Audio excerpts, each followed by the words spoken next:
বিসমিল্লাহির রহমানির রহিম। আজ থেকে ৩ দিন ব্যাপী ভূমি সেবা মেলার উদ্বোধন হতে যাচ্ছে।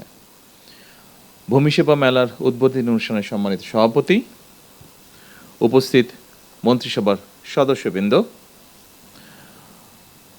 বিভিন্ন মন্ত্রণালয়ের সিনিয়র সচিববৃন্দ, ডেভেলপমেন্ট পার্টনার্স, সারা দেশে ভূমি মন্ত্রণালয়ের কর্মকর্তা ও সদস্যবৃন্দ, সম্মানিত সুধীবৃন্দ এবং সারা দেশ থেকে ভূমি মেলায় যারা অনলাইনে সংযুক্ত হয়েছেন সকল উপস্থিতিবৃন্দ, আসসালামু আলাইকুম। ভূমি কিংবা জমি সংক্রান্ত তথ্য হালনাগাদ করা কিংবা খাজনা প্রদান, এইসব বিষয়গুলো সম্পর্কে ইতিমধ্যেই আপনারা যারা আলোচনা করেছেন কম বেশি তাদের কাছ থেকে আমরা জেনেছি, আমরা সকলেই কম বেশি তাদের কাছ থেকে শুনতে পেয়েছি বা জেনেছি। আমি আর সেগুলো আবার নতুন করে বলতে চাই না। উপস্থিতিবৃন্দ, যুগ যুগ ধরে ভূমি জমি সংক্রান্ত হিসাব নিকাশ এবং এসবের ভাগবাটোর একটি চলমান প্রক্রিয়া আমাদের সমাজ জীবনে বা পারিবারিক জীবনে। জগতের নিয়মে প্রজন্মের পর প্রজন্ম অতীত হয়ে গেলেও ভূমি জমি এটা থেকেই যায়। সময়ের পরিক্রমায় একই পরিবার হয়তো একই জমি বিভিন্ন শরিকদের মধ্যে বারবার বন্টন হতে থাকে। ফলে সঙ্গত কারণেই একই পরিবার এবং স্বজনদের মধ্যে বন্টন প্রক্রিয়া কিংবা বিক্রি সূত্রে জমির মালিকানাও বারবার পরিবর্তন ঘটতে থাকে। শুধু যুগ যুগ নয়, বলা যায় শতাব্দীর পর শতাব্দী ধরেও ভূমি জমির মালিকানা এইভাবেই নির্ধারিত হয়ে আসছে। আজ থেকে হয়তো 100 বছর আগে যেই জমির মালিক ছিলেন মাত্র একজন মানুষ, বর্তমানে সেই জমির মালিক হয়তো অনেক বেশি সংখ্যক মানুষ। এভাবেই জমি ভূমির মালিকানা শরিকানা যেমন বেড়েছে, স্বাভাবিকভাবেই জমির মালিকানা সংক্রান্ত পুরো প্রক্রিয়াকে রেকর্ডে রাখার জন্য ভূমি কর্মকর্তাদের দায় দায়িত্ব তেমনই বেড়েছে। মালিকানা, খাজনা, দলিল, খতিয়ান, দাগ, পর্চা, নামজারি, জমা খারিজ, মৌজা, সিএস, আর এস বা ডিএস, এই শব্দগুলোর সঙ্গে জমির মালিক মাত্রই কম বেশি পরিচিত সারা দেশময়। ফলে এইসব বিষয়ে নিজেদের মালিকানা হালনাগাদ রাখতে মানুষকে সংশ্লিষ্ট ভূমি অফিসে আসতেই হয়। তবে প্রযুক্তিগত উন্নয়নের সাথে সাথেই ভূমি ব্যবস্থাপনাও আধুনিকরণ হয়েছে। সেবা গ্রহীতাগণ নিজের জমিজমা সংক্রান্ত বিষয়গুলি বর্তমানে ঘরে বসেই অনলাইনে সম্পন্ন করতে সুযোগ পাচ্ছেন। এমনকি যারা অনলাইনে নিজের জমিজমার খাজনা প্রদান কিংবা প্রয়োজনীয় কার্যক্রম করতে সক্ষম নন, তাদের জন্য রয়েছে ভূমি সহায়তা সেবা কেন্দ্র। বেসরকারি উদ্যোক্তাদের পরিচালনায় ইতিমধ্যেই দেশের 61টি জেলায় বর্তমানে 893টি ভূমি সেবা সহায়তা কেন্দ্র চালু রয়েছে। এসব কেন্দ্র থেকে নির্ধারিত সেবা মূল্যের বিনিময়ে নাগরিকগণ সহজেই ভূমি সেবার আবেদন করতে পারছেন এবং সরকারি ফি পরিশোধ করতেও সক্ষম হচ্ছেন। পর্যায়ক্রমে দেশের প্রতিটি ইউনিয়নে এ ধরনের আরও ভূমি সেবা সহায়তা কেন্দ্র স্থাপনের পরিকল্পনা সরকারের রয়েছে এবং একই সাথে পাশাপাশি নাগরিকদের হাতের মুঠোয় ভূমি সেবা পৌঁছে দিতে চালু করা হয়েছে মোবাইল অ্যাপ, যার নাম দেওয়া হয়েছে, খুব সম্ভব অ্যাপটির নাম দেওয়া হয়েছে ভূমি। সম্মানিত উপস্থিতিবৃন্দ, আমি মনে করি ভূমি জমি ব্যবস্থাপনা যত বেশি আধুনিক এবং প্রযুক্তি নির্ভর করা যায়, জমি সংক্রান্ত বিরোধ সম্পত্তির পথও খুব সম্ভবত তত বেশি সহজ হয়ে যায়। জমি ব্যবস্থাপনার ক্ষেত্রে অনলাইন সুবিধা নিশ্চিত করায় আমি ব্যক্তিগতভাবে বিশ্বাস করি জমিজমা সংক্রান্ত দুর্ভোগ অনেকাংশেই লাঘব পাবে। একই সঙ্গে জমিজমা সংক্রান্ত বিরোধকে কেন্দ্র করে ভূমি অফিসগুলোতে মধ্যস্বত্বভোগীদের দৌরত্ব কমবে ইনশাআল্লাহ। চলমান এই ভূমি সেবা মেলা আধুনিক ভূমি ব্যবস্থাপনা এবং নাগরিকদেরকে নিজেদের দায় দায়িত্ব সম্পর্কেও আরও সচেতন করবে। সম্মানিত উপস্থিতিবৃন্দ, দেশের জনসংখ্যা বৃদ্ধির সঙ্গে সঙ্গে একটি খুব গুরুত্বপূর্ণ বিষয় যে আমাদের মাথাপিছু জমির পরিমাণও কমে আসছে। ফলে জমির অর্থনৈতিক মূল্য যেমন বাড়ছে, তেমনি জমি নিয়ে বিরোধ, মামলা, মকদ্দমা এবং জটিলতাও বাড়ছে একই সাথে। অনেক ক্ষেত্রে এসব বিরোধ ব্যক্তি ও পরিবারের শান্তিও নষ্ট করার পাশাপাশি জাতীয় উন্নয়ন কর্মকাণ্ডেও প্রতিবন্ধকতার সৃষ্টির কারণ হয়ে দাঁড়িয়েছে।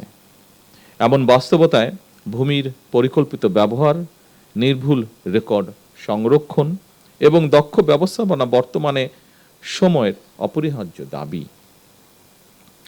উন্নত প্রযুক্তি ব্যবহার করে জরিপ কার্যক্রম পরিচালনার মাধ্যমে নির্ভুল ভূমি রেকর্ড প্রস্তুত করতে ভূমি মন্ত্রণালয় কাজ করছে। একই সঙ্গে ভূমি প্রশাসনের প্রায় সকল সেবাকে ডিজিটাল প্ল্যাটফর্মে নিয়ে এসে নাগরিকদের জন্য সেবা গ্রহণকে আরও সহজ, দ্রুত এবং কার্যকর করারও উদ্যোগ নেওয়া হয়েছে।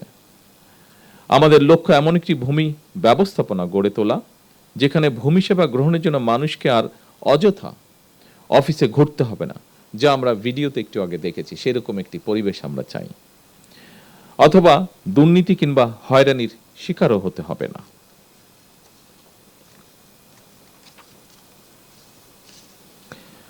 সম্মানিত উপস্থিতিবৃন্দ, দেশের ভূমি ব্যবস্থাপনাকে আধুনিকায়ন করে জমি জমা সংক্রান্ত বিষয়ে জনগণকে সহায়তার লক্ষ্যে সারা দেশে ভূমি সেবা মেলা আয়োজন এবং ভূমি ব্যবস্থাপনাকে আরও সহজ এবং আধুনিকীকরণ করার ব্যাপারে আমরা জাতীয় নির্বাচনের কয়েক বছর আগে প্রণীত ৩১ দফা এবং সর্বশেষ নির্বাচনী ইশতেহারেও বিষয়টি উল্লেখ করেছিলাম।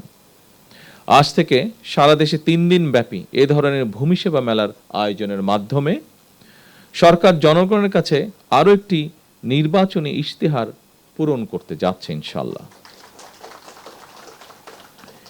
এভাবেই সরকার পর্যায়ক্রমে একের পর এক নির্বাচনী ইশতেহারের প্রতিটি দফা বাস্তবায়নের মাধ্যমে জনগণের কাছে দেওয়া ওয়াদা পূরণের রাজনীতিকে এগিয়ে নিয়ে যাবার চেষ্টা করছে। শুধুমাত্র জমি জমা সংক্রান্ত বিষয় নয়, প্রতিটি ক্ষেত্রেই জনবান্ধব কর্মসূচি নিয়ে সরকার জনগণের কাছে দায়বদ্ধ থাকতে চায়। কারণ দীর্ঘ ১.৫ দশকেরও বেশি সময় ধরে ফ্যাসিবাদ শাসন শোষণের জাতাকলে পৃষ্ঠ দেশের জনগণ বর্তমানে রাষ্ট্র এবং রাজনীতিতে তাদের অধিকারের প্রতিফলন দেখতে চায়। এ কারণেই বর্তমান সরকার রাষ্ট্র পরিচালনার প্রথম সপ্তাহ থেকেই নির্বাচনী ইশতেহার এবং জুলাই সনদের প্রতিটি দফা পর্যায়ক্রমে বাস্তবায়নের দিকে মনোযোগ দিয়েছে। সম্মানিত সুধীবৃন্দ, সারা দেশে বিভিন্ন পর্যায়ের আদালতগুলোতে দেওয়ানি এবং ফৌজদারি সব মিলিয়ে খুব সম্ভবত ৪৭ লাখেরও বেশি মামলা বিচারাধীন রয়েছে। এর মধ্যে জমিজমা সংক্রান্ত মামলার সংখ্যাই বেশি। সুতরাং এই মুহূর্তে সরকারের সামনে প্রধান প্রায়োরিটি হচ্ছে আদালতে বিচারাধীন মামলা দ্রুততম নিষ্পত্তি। তবে প্রচলিত আদালতের বাইরেও জমিজমা সংক্রান্ত বিরোধ নিষ্পত্তির জন্য গ্রাম আদালত কিংবা অল্টারনেটিভ ডিসপিউট রেজুলেশন এডিআর অর্থাৎ বিকল্প বিরোধ নিষ্পত্তির মতন আইনানুগ ব্যবস্থার মাধ্যম অবলম্বনের দিকেও জোর দেওয়া জরুরি বলে আমরা মনে করি। এতে একদিকে বিরোধ নিষ্পত্তিতে যেমন অল্প সময় লাগবে, অপরদিকে অনেক ক্ষেত্রেই বিরোধ হয়তো শত্রুতায় রূপ নেবে না। বিকল্প বিরোধ নিষ্পত্তির ক্ষেত্রে আলবার্ট আইনস্টাইনের একটি তাৎপর্যপূর্ণ উক্তির কথা আপনাদের সামনে আমি তুলে ধরতে চাই। তিনি বলেছিলেন, peace cannot be kept by force, it can only be achieved by understanding. বিশেষ করে জমিজমা সংক্রান্ত মামলা বা দেওয়ানি মামলাগুলো পর্যায়ক্রমে নেগোসিয়েশন বা আলোচনা, মধ্যস্থতা বা সালিশ কিংবা সমঝোতার মাধ্যমে বিকল্প বিরোধ নিষ্পত্তির পথ কার্যকর করা গেলে একদিকে আদালতে বিচারাধীন মামলার জট কমবে, অপরদিকে দ্রুততম সময়ের মধ্যে জমিজমা সংক্রান্ত বিরোধ নিষ্পত্তি করাও সহজ হবে।